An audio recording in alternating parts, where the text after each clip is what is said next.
Africa is well positioned to play a very key and strategic role in the global economy as we emerge from this global economic crisis.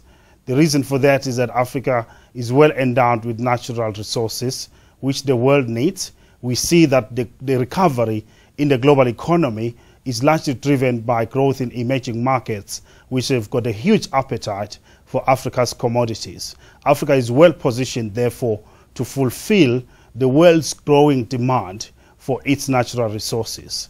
Secondly, Africa's population is growing. It has just reached the 1 billion mark, and that will become, over time, an important market for the rest of the world. And as the world recovers, Africa has got a good opportunity to position itself as an attractive market going forward. But what is required is for Africans to become more meaningful, active economic citizens in their own societies and economies.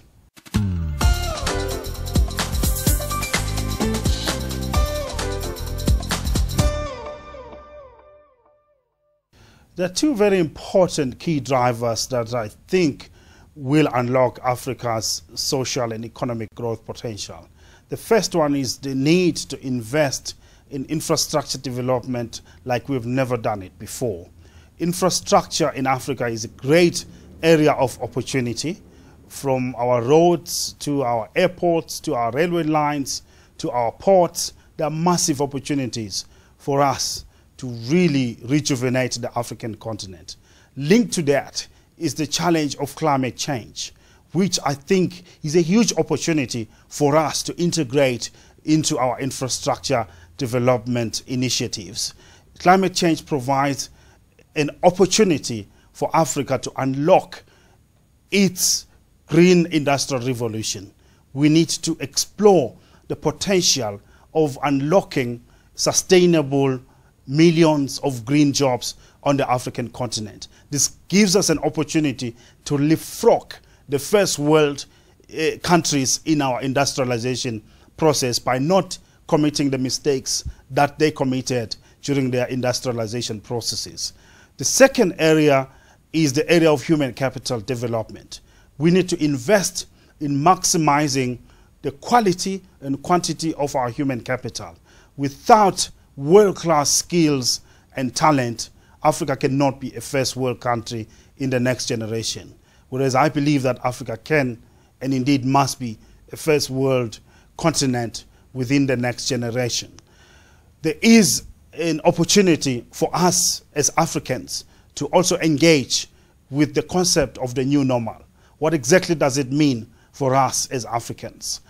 How can we turn that into an opportunity to mainstream our role in the global economy, to put ourselves in the forefront of global economic, commercial, and technological activity? I believe that Africans can and indeed must be able to do that.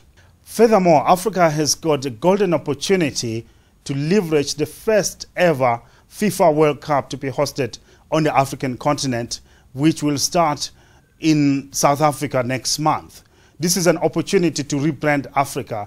This is an opportunity to rejuvenate and re-energize the African brand. It's an opportunity to take the world from the historical legacy of Afro-pessimism to a new era of Afro-optimism that really shows that Africa is a continent that has come of age, is a continent that is capable of hosting such a soccer spectacular for the rest of the world. And what is important is not just the hosting of the World Cup, but it's what we do after the World Cup as a continent to make sure that we leverage it to the maximum benefit of the entire continent.